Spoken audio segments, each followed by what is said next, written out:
안 나옵니다.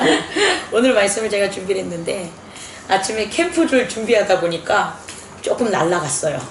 그래가지고 다시 새 것이 들어왔는데 그 새 것이 들어옴이 뭐냐면 우리 장미숙 집사님의 그 기도, 거기에 대한 얘기를 조금만 인트로로 제가 진행을 하고 말씀으로 들어갈게요.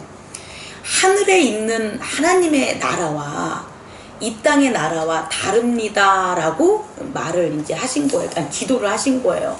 하나님의 나라와 하늘의 나라와 이 땅의 나라가 다르다는 것을 우리 안중배 집사님은 알고 계십니까? 그렇게 혹시 생각하십니까? 잘 몰라. 달라요. 내 말은 디퍼런스 다른데 이유는 뭐냐면 이 세상도 다 달라요. 예를 들어서 뭐 금곡초등학교나 뭐 한라초등학교나 다 틀리잖아요. 초등학교지만 지역이 틀린 거에 따라 틀리잖아요. 그러니까 공간이 틀리면 틀릴 수밖에 없어요. 그러니까 시간과 공간이 다른 곳에서는 당연히 차이가 나타난다는 거예요. 그런데 또 한면으로 한라초등학교나 금곡초등학교나 그 속에 들어간 누구는 같아요? 학생은 사람은 똑같죠. 그렇다면 세계는 다르지만 결국 그 속에서 운행하고 함께 사는 그런 어떤 시민이라든지 주권이라든지 이 면에 있어서는 존재에 있어서는 동일하다는 거예요. 그럼 하나님께서 만든 이 세상에 우리가 흔히 말하는 우주 만물에는 세 가지 존재가 있어요. 세 가지 존재. 여러분이 생각하는 세 가지 존재가 어떤 존재가 있을까요? 첫 번째, 하나님과 속한 존재. 이건 하나님에게 속해 있기 때문에 하나님과 같다 틀리다 이 의미가 아니고 하나님과 동류라는 거예요. 지위는 틀릴 수 있어요. 보좌나. 하지만 거룩함에 있어서는 그 나라에 동일하게 있을 만한 존재들이라는 거예요. 다시 말해 하늘에 속한 자들. 하늘에 속한 자들은 하나님 아버지에 속한 자들이 되는 거죠. 거기에는 천사도 있고요. 거룩한 무리들도 있고요. 요한계시록을 보면 예수 그리스도와 함께 부활한 그런 장로들과 이스라엘 백성들도 있고요. 이렇게 거룩한 사람들이 사는 하늘에 속한 하나님에게 속한 자들의 무리가 있고요. 또 한 무리는요. 또 한 무리는 뭘까요? 하나님에게 속할 수 없는 자. 안 속하는 게 아니라 속할 수 없는 자. 그러니까 안 속한 거는 자기가 안 할 수도 있고 능력의 여하가 있는데 여기서는 뭐냐면 절대 하나님의 거룩함에는 속할 수 없는 자, 이런 자들의 부류가 있어요. 그게 뭐냐면 어둠에 속한 자들이에요. 어둠에 속한 자들은 어떠한 일이 벌어져도 하나님의 나라에 속할 수가 없는 거예요. 그러면 나머지 한 부류는 어떤 부류일까요?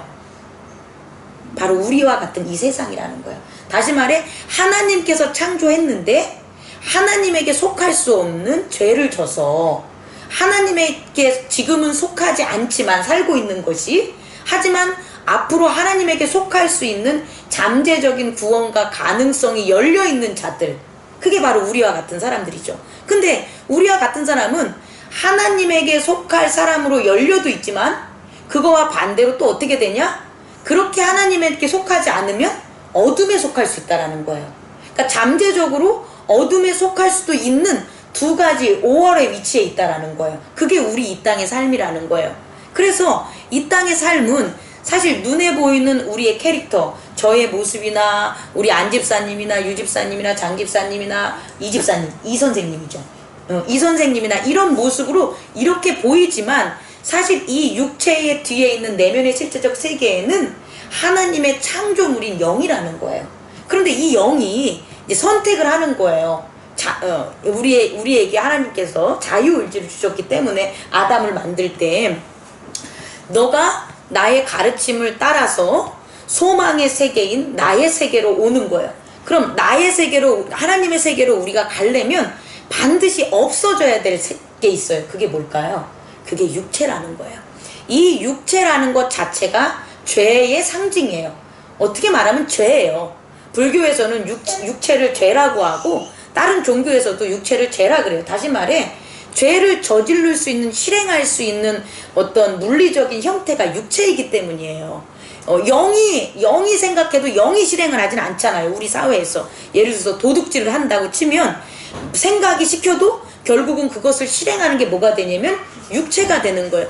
만약에 육체가 없어, 그럼 생각이 그래도 못해요. 그 도구가 없으면. 그래서 육체라는 것이 죄라는 이유는 그렇게 생각으로 에빌토트가 현실화시킬 수 있는 도구가 뭐냐? 그게 바로 육체이기 때문이라는 거예요. 그래서 중요한 건 뭐냐면 하나님의 거룩함으로 가는 길도 바로 우리가 성령과 함께해서 육체의 삶으로 나타나게 되고, 다시 말해 선을 행하는 것도 생각으로 혹은 영으로 행하는 게 아니라 이 세계에서는 육체를 통해서 행하게 된다는 거예요. 구제도 될 수 있고 사랑도 될 수가 있고 인내도 될 수 있고 칭찬도 될 수 있고, 이 모든 것들이 결국 내 마음속에만 있으면 된다 안 된다? 안 되는 거예요. 이 세상에서는 뭐냐? 밖으로 내 육체를 컨트롤함으로 말미암아 나타나야 된다는 거죠. 그럼 이게 뭐냐면 육체를 선과 생명을 위해서 쓰는 거예요. 그런데 또 반대로 이 육체가 어둠의 영이 지배를 하면, 에베르토트라는 어둠의 생각이 지배를 하면 그렇지 않아요. 살인하고 음란하고 이렇게 정복하고 혹은 피폐하고 좌절시키고 상처 입히고 때리고 참지 못하고 이런 분열하고 이런 것들도 실제적으로 육체의 독립된 특성으로 하는 게 아니라 악한 생각이 들어오고 그의 영향을 받으면서 육체가 표현하게 된다는 거예요. 그게 이 땅의 삶이에요. 그럼 이제 세계론과 존재론이 이제 설명이 됐겠죠. 그래서 우리는 이와 같은 세계를 이해하고 예수 그리스도로 말미암아 이제 어떻게 되는 거냐면, 자 보십시오. 이 세계에서 구원은 뭘까요? 우리 모두는 이 세계에 살잖아요. 그럼 이 세계에서 구원 받는다고 한 것은 구원이 예를 들어서 저 미래에 있는 게 아니에요. 이 세계에서 구원받는 것은 아까 말한 악한 생각이라든지 악한 영으로부터 뭐 하는 거예요? 벗어나는 거죠. 근데 그 벗어나는 게 우리가 만든 세상이 아니라는 거예요. 우리가 악을 만들지 않았기 때문에 우리가 벗어나고 싶어도 못 벗어나요.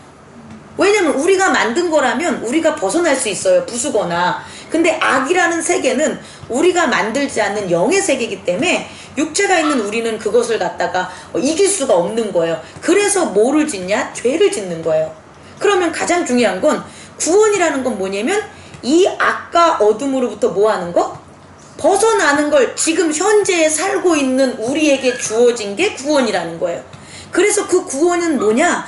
악에서부터 벗어나는 건데, 그럼 우리의 육체가 악에서 벗어나려면 뭐를 해야 되냐면 죄가 사해져야 돼요.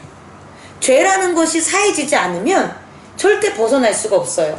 예를 들어서 우리가 실정법이라는 우리가 살아가고 있는 국가법을 어겨요. 근데 그것에 대해서 벗어나는 형량을 우리가 살거나 아니면 벌금을 내지 않으면 그 법에서 그 죄에서 벗어날 수 있어요, 없어요?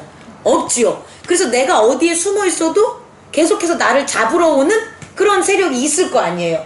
그러니까 여기에서 벗어나려고 그러면 내가 예를 들어서 감옥을 가는 것에 대해서 면제를 당하거나 아니면 내가 벌금을 내는 거에서 면제를 받는 거예요. 이 면제를 받는 게 영적으로 하는 건 우리의 죄를 사함받은 거라는 거예요. 우리는 그런 걸 사함받은 거예요. 그럼 이렇게 사해줄 수 있는 것, 죄를 사해줄 수 있는 것은 우리 인간이 인간한테 할 수 없는 거고 당연히 악이 우리한테 해줄 수도 있는 게 아니에요. 그럼 누가 해줄 수가 있냐? 바로 죄를 다스리시는 하나님, 바로 천상 하나님 나라에 계신 주권을 가지신 분이 그걸 할 수 있다는 거예요. 그분이 예수 그리스도를 니들이 믿어라. 그 예수 그리스도를 내가 보냈다는 걸 믿으면 그 믿는 자들에겐 다 뭐 해준다? 다 사해준다는 거예요. 그러니까 우리는 이 땅에서 죄사함을 받은 거예요. 자, 이거 되게 재밌어요. 이 죄사함을 받은 건 누구에 대한 죄냐면 하나님에 대한 죄인 거예요. 저는 하나님한테 죄 안 졌죠? 이게 안 돼요. 이 땅에 사는 게 하나님한테 죄를 졌기 때문에 여기 있는 거예요. 만약에 우리가 하나님한테 죄를 안 진 거룩한 백성이라면 여기 없어요. 그렇게 이해하면 되는 거예요. 그러니까 내가 죄를 안 졌는데 내가 왜 뭐 구원을 받아? 이건 성립될 수가 없다는 거예요. 왜냐면 그 대상이 누구기 때문에? 하나님이기 때문에. 그리고 하나님한테 죄를 안 졌다면 우린 여기 있다 없다? 없다. 하나님에게 속해 있을 거다. 그럼 우리가 죄진 것을 어떻게 우리는 알 수 있나? 우리가 이 땅에 있는 것으로 우리가 죄졌다는 걸 안다. 그럼 이제 이것에 대해서 뭐 받은 거예요? 죄사함을 받은 거잖아요. 예수 그리스도로 말미암아 단 한 번의 죄사함을 받았는데, 다시 정리하면 이것은 하나님의 죄를 사함 받은 거예요. 그래서 하나님의 죄사함 받은 자가 이 땅에 살면서 서로 이웃에게 죄질 수도 있어요. 그러니까 죄를 분명히 구분하라는 거예요. 제가 얘기하는 건, 우리가 죄사함을 받은 것은 하나님에게 있어서의 죄사함을 받은 거지, 이 땅에서 내가 누군가한테 돈을 꼬갔는데 안 갚은 다음에 죄사함 받은 건 아니라고요. 그렇게 죄진 것은 그 사람한테 풀어야 돼요. 근데 만약에 우리가 하나님한테 죄 지은 것을 갖다 죄사함을 받은 것을 우리가 확인하지 못하면 이 땅에서 죄진 것을 죄라고 여기지 못해요.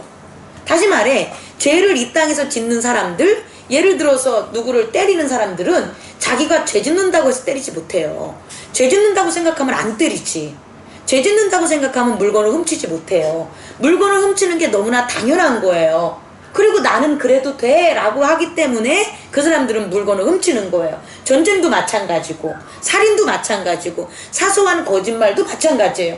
만약에 그게 죄야, 이것을 지면 내가 벌받아, 분명히 응당히 나는 파멸돼, 그럼 그 짓 안 해요. 근데 그런 생각이 없기 때문에 그런 걸 한다는 거예요. 그런데 제가 여러분에게 이 가정에서 전하고 싶은 것은, 하나님의 죄사함을 받은 사람은 이 땅에서 죄라고 모르고 저질렀던 인간의 허물들에 대한 눈이 열린다는 거예요.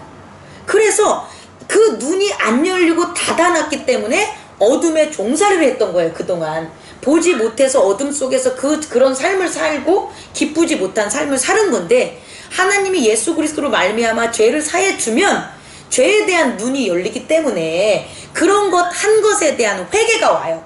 그리고 그 회개가 없으면 힘들어서 못 살아요. 그게 예수 그리스도를 영접한 자가 나타나는 바로 반응, 혹은 나타나는 그런 증거가 된다는 거예요. 그래서 예수 그리스도의 구원은 바로 여기에 있다는 거예요. 이 땅에서 하나님의 구원을 인쳐가지고 보증받아서 이 땅에서 죄를 더 이상 짓지 않으므로, 그러니까 죄를 짓는 시간이 이제 없어진 거죠. 죄를 짓는 시간이 없어지면 이제 뭐 하는 거예요? 생명을 구하고 선을 행할 수 있는 시간이 열리게 되는 거예요. 만약에 이 세상 사람들에서 예수 그리스도를 영접하지 않으면 이게 없어요. 생명을 구하고 선을 행하는 시간이 그들에게 안 열려요. 뭐 하느라고 바빠서 죄를 짓고 살아가는 시간, 그 시간이 꽉 채우기 때문에 안 생긴다는 거예요.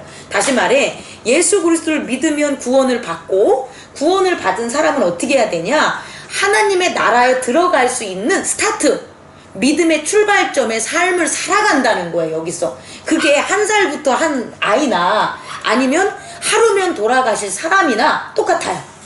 그렇게 할 수 있는 시간이 주어진다는 거예요. 그게 몇 초가 되든 찰나가 되든 그걸 바로 예수 그리스도가 우리에게 알려주신 거예요. 유다서의 내용을 보면 그런 것을 아는 공동체가 지금 모여 있는 거예요. 그런데 이런 공동체한테 유다가, 사도된 유다예요. 예수님을 팔은 유다가 아니라 사도된 유다가 편지를 하는데 이렇게 정의를 하는 거예요. 부르심을 받은 자 곧 하나님 아버지 안에서 사랑을 얻고, 다시 말해 이런 공동체는 하나님 아버지 안에서 사랑을 뭐한 자? 얻은 자들이라는 거예요.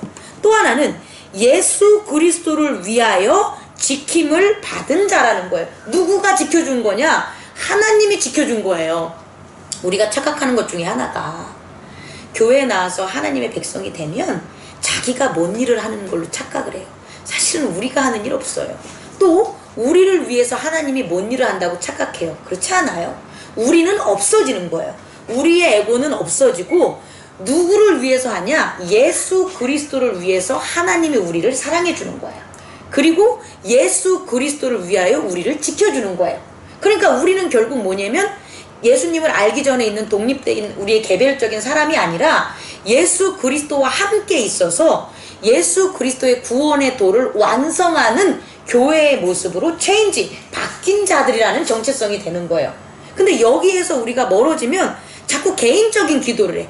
하나님은 나를 사랑해. 그럼 어떻게 바뀌냐면 쟤는 안 사랑해 보이는 거야.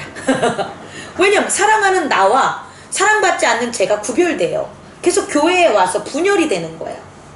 이게 아니라는 거예요. 다시 말해서 하나님은 나를 사랑하는 게 아니라 예수 그리스도 안에 있는 나를 사랑하는 거예요. 그렇기 때문에 예수 그리스도 안에 있는 나를 사랑하면 저 사람도 예수 그리스도 안에 있기 때문에 교회 안에서 화평이 오고 협력이 오고 하나됨이 오는 거예요. 그러니까 항상 우리는 구원을 누구 받았냐 이렇게 하면 나 개인의 에고는 사라지고 예수 그리스도 안에 있는 나, 새롭게 태어난 내가 바로 뭐냐? 구원받은 자라는 확신 안에 살아가야 되는 거예요. 근데 그렇게 살아가려고 하는데, 그렇게 살아가는 무리들을 그 아까 말한 이 세상은 뭐라고요? 어둠과 악이 예수 그리스도 안에 오기 전에 우리를 지배하고 있었다는 거예요. 저뿐만 아니라 여러분 모두를 다 지배한 거예요. 그러면 악의 측면에서 보면 우리를 잃은 거예요. 누구 때문에? 예수 그리스도 때문에 잃은 거예요. 그러면 그 악이 우리를 다시금 자기네로 데려가려고 하겠어요? 안 하겠어요? 해요. 왜냐하면 악은 우리를 통해서 나타내요. 악은 사람을 통해서 나타내요. 만약에 악이 나타내지는 사람이 없어, 그럼 악은 끝난 거예요. 악은 전멸인 거예요. 교회 안에서 사람을 통해서 분명히 악이 틈타는데 그 어떠한 성도 모두가 다 그 악에게 자기의 믿음을 내주지 않으면 교회는 분쟁이 없고 화평과 사랑이 넘쳐요. 그러면 중요한 것은 악은 자기가 잃은 백성을 차지하려고 사람에게 꼬임을 하는데, 중요한 건 그 악이 사람을 꼬일 때 어떤 방법으로 접근하겠냐는 거예요. 여러분 생각은 어때요? 어떤 접근이 확실하게 다시 빼앗겼던 자기의 그 백성을 찾아올 수 있겠어요? 한번 이렇게 우리 희림 선생님이 얘기하면 어떻게 하면 찾아올 수 있겠어요? 악이.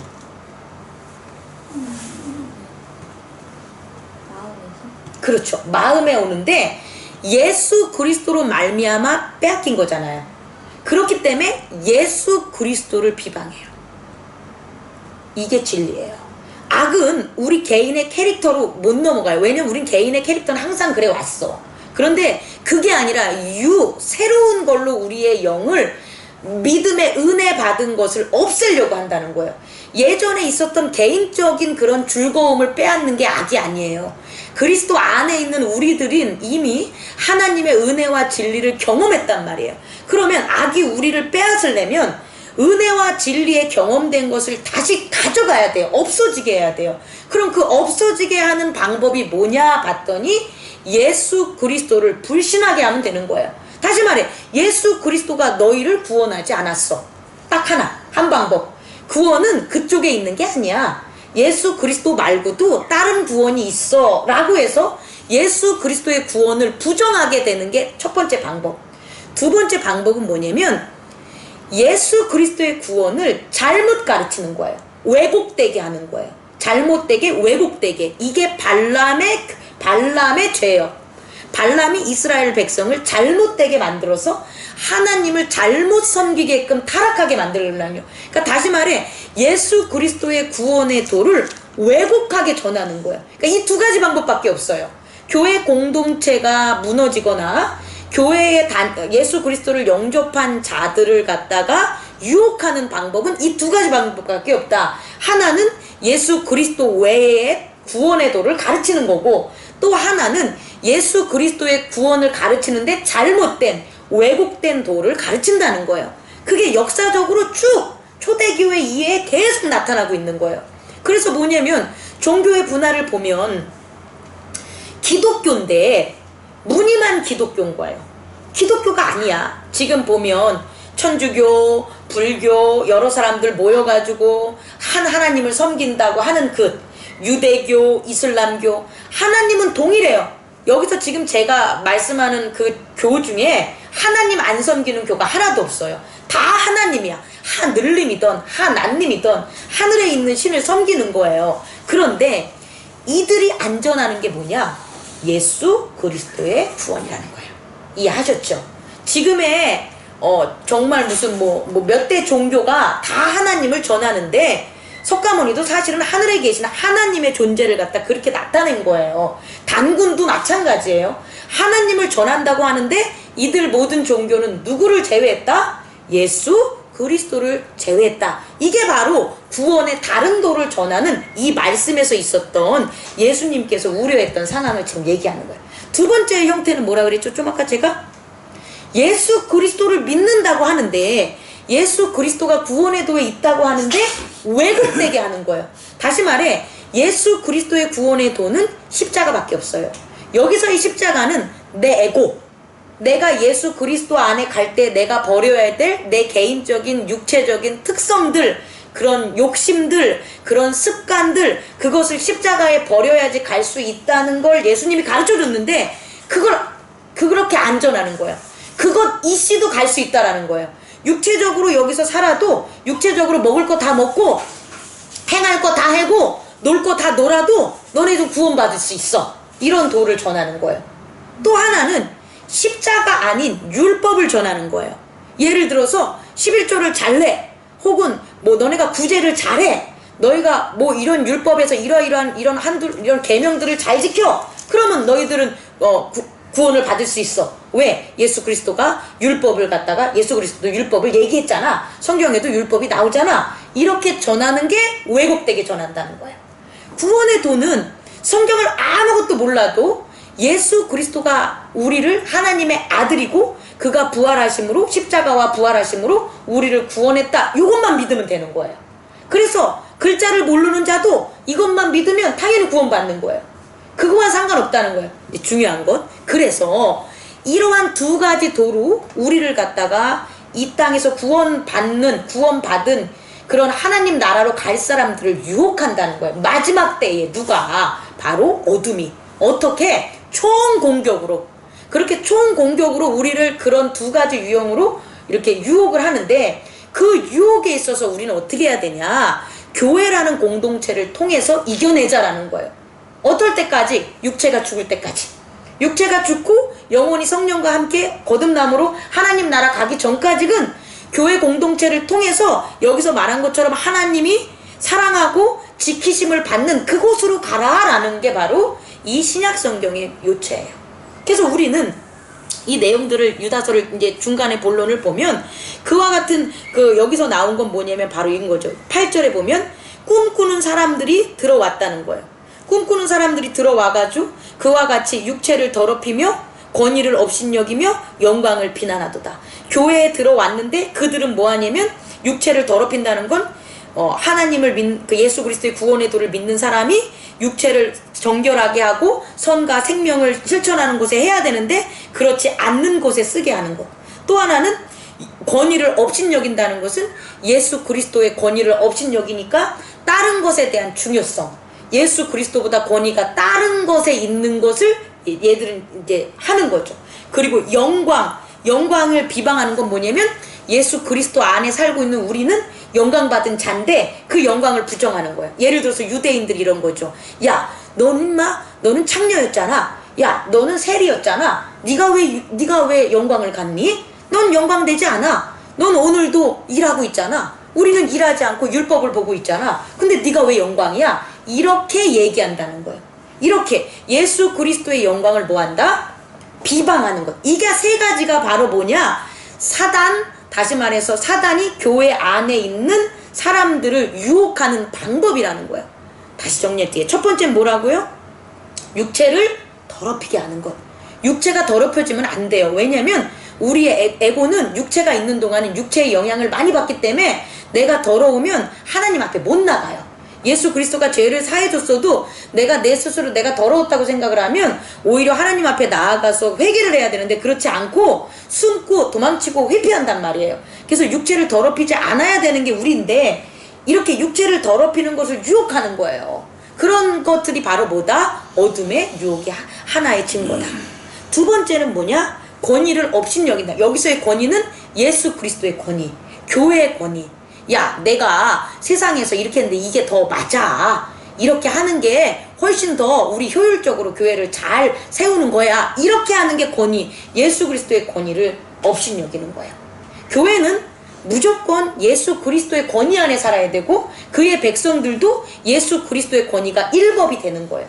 그 일법을 솔직하게 제가 얘기하자면 안준배 집사님 가정과 우리 가정인 신현숙 집사님이 실천하고 있어요. 그죠? 신집사님 각오하고 실천하시는 거죠? 아닙니까? 하시는 것 같아요. 제가 이렇게 교회, 행복나눔 교회에 오셔서 섬기는 모습을 봤을 때 분명히 예전과 다른 새로운 새 포도주와 새 푸대를 마음에 품고 지금 하고 계셔요. 저 그거 봐요. 제가 영의 눈이 있어요. 그래서 그런 노력들이 너무 이뻐 보여요. 근데 그것을 그렇게 실천하게 한 이유는 예수 그리스도의 권위를 제1규율로 지금 이 안중배 집사님과 신현숙 집사님 세워놓은 거예요. 예전엔 그게 없었던 거야. 예수 그리스도의 권위가 나를 지배하고 인도하는 제1이 됐어야 되는데, 헌법이 됐어야 되는데, 그게 안 됐었어. 그 전까지는 갈팡질팡 했을 수 있었다는 거예요. 근데 지금은 아니에요. 두 번 바뀌었어요. 그러니까 이 법대로 권위를 잃지 마시기 바라고, 이 권위에 유혹하는 모든 내용들은 그건 뭐다? 어둠의 공격이라는 것을 잊지 마시기 바랍니다. 그리고 세 번째는 뭐다? 영광을 가리는 것. 교회 안에 우리 모두는 다 뭐다? 예수 그리스도의 영광을 그대로 갖고 있는 거예요. 예수님은요, 야 나는 영광이 이땀시만 하고 너희들 영광은 요땀시만에 하지 않아요. 예수 그리스도는 이 땅에 오셔서 나는 하나님의 영광에 거하려고 십자가를 진 거예요.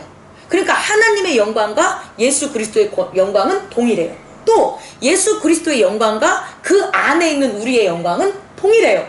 그래서 가난한 자도 행복할 수 있는 거고요, 부자들도 행복할 수 있는 거예요. 아픈 자들도 행복할 수 있는 거고요, 건강한 자도 행복할 수 있는 거예요. 배운 자도 행복할 수 있는 거고요, 못 배운 자도 행복할 수 있는 거예요. 상처가 있는 자도 행복하고 상처가 없는 자도 행복할 수 있는 거예요. 그건 뭐냐면 모두가 동일한 예수 그리스도의 영광에 있기 때문이에요. 이것을 유혹하는 모든 것들은 어둠의 유혹이라는 거예요. 야 너는 아니야, 아유 너는 별로야, 이런 말이 우리에게 오간다면 영광을 가리는 어둠의 유혹이라는 걸 잊지 마시기 바랍니다. 그럼 이제 보십시오.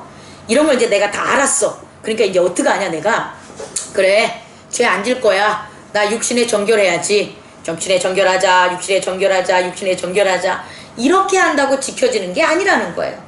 나 예수 그리스도의 권위 지키자, 권위 지키자, 이렇게 말한다고 지켜지는 게 아니라는 거예요. 왜냐하면 그 어둠의 유혹이 크기 때문이에요. 어둠의 유혹이 너무 우리 육체보다 강하기 때문에, 에고보다 강하기 때문에 에고의 능력과 노력과 의로는 이 어둠 영의 공격을 우리가 막을 수가 없어요. 그래서 예수님께서는 율법으로 구원받을 수 없다는 게 바로 여기 있다는 거예요. 율법으로 구원받을 수 있으면 네 에고의 능력과 뜻으로 구원받으면 되지, 뭐하러 십자가를 지겠어요? 안 지면 되지. 근데 그게 아니라는 거예요. 이 어둠이 강하기 때문에 율법과 우리의 의지와 뜻대로는 된다 안 된다? 안 된다. 그래서 성령으로, 너희들도 성령으로 이것을 대비해야 된다는 거예요. 그래서 가만히 있는다고 이러한 아까 말한 육체가 더럽혀지지 않고 권위를 세우고 영광에 거하는 게 아니라, 가만히 있으면 안 돼, 우리 육체는. 그럼 무엇을 해야 되냐면 에고가 성령의 일에 참여를 해야 된다는 거예요. 이걸 놓치면 안 된다는 거예요. 이게 성화의 과정이에요. 성령 성스러운 영의 아멘으로 따르니까 성화되는 거죠. 내가 한번 예를 들어가지고 거짓말하지 말아야지, 이걸 내가 거짓말하지 말아야지 한다고 안 되는 게 아니라 성령님께서 거짓말하는 걸 용납하지 않으시니까 딱 생각이 딱 나요. 거짓말할 때 딱 떠올라요. 그러면 잘못했네, 이러면 성령을 따르는 거예요. 그러면 그렇게 죄를 짓는 것에서 안 하니까 안 한 만큼 어떻게 되냐? 성화가 되는 거예요. 그리고 한 번 그렇게 따르면 두 번, 세 번, 네 번 안 해요. 바뀌게 되는 거예요, 계속 내가. 그래서 성령을 따르는 일을 하게 돼서 성화의 삶을 이 땅에서 살아가게 된다는 거예요. 그게 뭐냐? 뒷부분에 나오면 20절에 나오는 그런 얘기들이에요. 어떻게 하냐? 사랑하는 자들아, 너희는 지극히 거룩한 믿음 위에 자기를 세우며 성령으로 기도하라. 그러니까 첫 번째가 뭐가 되냐면 성령으로 기도하는 것을 뭐 해야 되냐? 해야 된다는 거예요.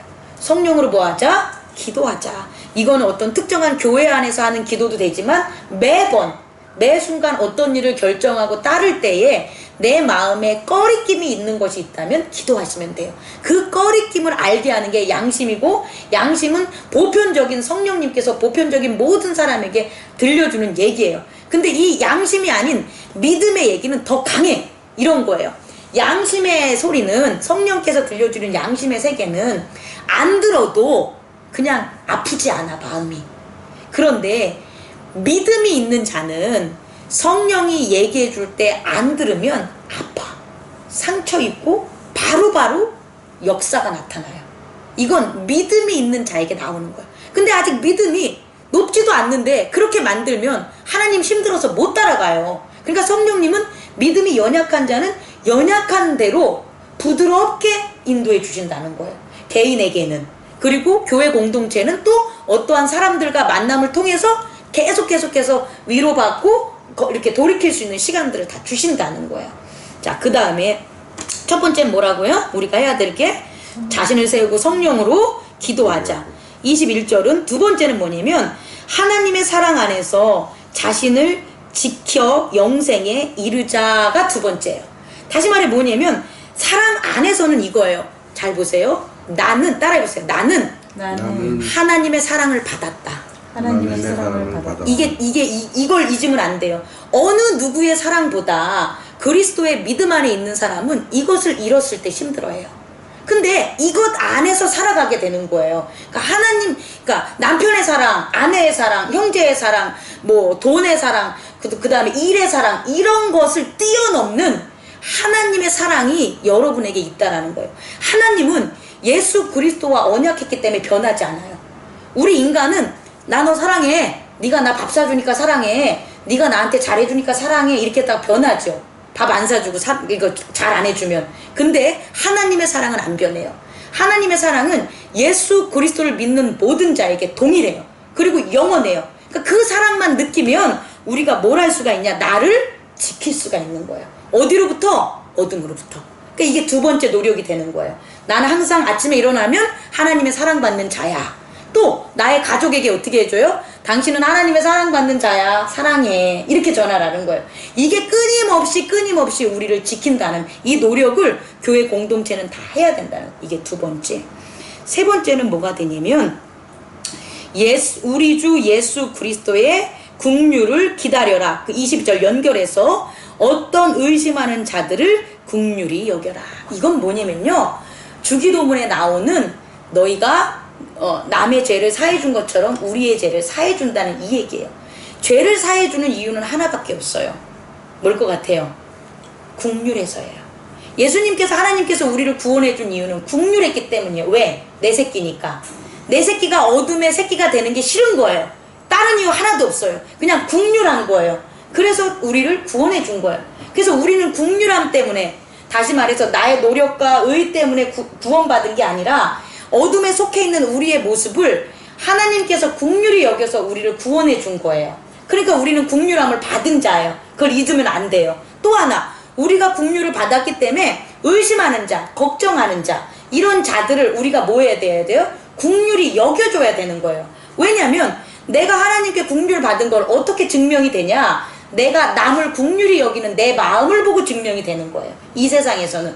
그러니까 내가 남을 사랑하는 걸 어떻게 여기냐? 내가 하나님이 나를 사랑하는 걸 어떻게 느끼냐 보면, 내가 남을 사랑했을 때 느끼는 그걸 느끼면 하나님이 나를 사랑하신다를 느끼는 거예요. 이것을 잊지 마시기 바랍니다. 이 원리대로 우리는 뭐 해야 되냐? 실천해야 된다는 거죠. 세 번째. 그래서 그게 23절까지 또 계속 연결된 거예요. 긍휼히 여기느니라, 구원하라, 이런 것들이 연결돼서 세 가지 긍휼이 된다. 다시 정리하겠습니다. 이제 마지막으로 우리 안중배 말씀을 마치면서 안중배 집사님과 신현숙 집사님과 우리 이희림 선생님 있는 가운데 우리 신방 예배에 마지막으로 할 것은, 이 땅의 교회 공동체는 구원받은 백성들이 함께하는 곳이에요. 그래서 구원받은 백성들이 함께하기 때문에 분명히 구원받지 못했을 때의 어둠이 우리를 공격한다. 그 공격하는 루트와 방법은 이미 제가 전해줬고, 여기에 대해서 우리가 가만히 있으면 안 된다는 거예요. 성령을 쫓아서 행해야 되는데, 그럼 성령님은 어떤 것을 행하시고 계시냐? 우리 교회 공동체를 통해서 그분이 하시는 일이 뭐냐? 이렇게 보면 첫 번째는 뭐냐? 자신을 세우기 위해서 성령으로 기도하시고 계시다는, 성령의 기도함에 우리가 동행해야 돼요. 성령님이 나를 위해서 무슨 기도를 하실까? 내가 깨닫고 그 기도에 동행해야 되는 거예요. 성령님이 우리 가정을 위해서 무슨 기도를 할까 깨닫고 그것을 위해서 동행해야 되는 거고, 교회를 위해서 성령님이 무슨 기도를 할까를 깨닫고 기도를 해야 되는 거예요. 내 기도가 되면 안 돼요. 나의 소유과, 나의 욕심과, 나의 습관과 이런 나의 의와 기도는 받아주지도 않고 그냥 입만 아픈 기도가 되니까 성령이 하시는 기도만 하나님은 받아들여요. 그렇기 때문에 그 기도를 하자. 첫 번째. 두 번째는 뭐다? 하나님의 사랑을 날마다 뭐하자? 사랑받음을 깨달아야 된다. 그러면 우리가 그 사랑으로 날마다 우리 주변에 있는 우리의 가족과 형제와 공동체를 뭐하자? 사랑하자. 이게 두 번째 우리가 해야 될 일. 세 번째는 뭐냐? 긍휼하심으로 구원을 받았으니까 우리 또한 다른 사람, 공동체와 이웃에 대해서 뭐하다? 긍휼히 여기는 거예요. 그러니까 예를 들어서 돈을 100만 원을 꼬가는데 안 갚어. 근데 걔가 긍휼함을 받아. 그러면 뭐라고 독촉 안 해요.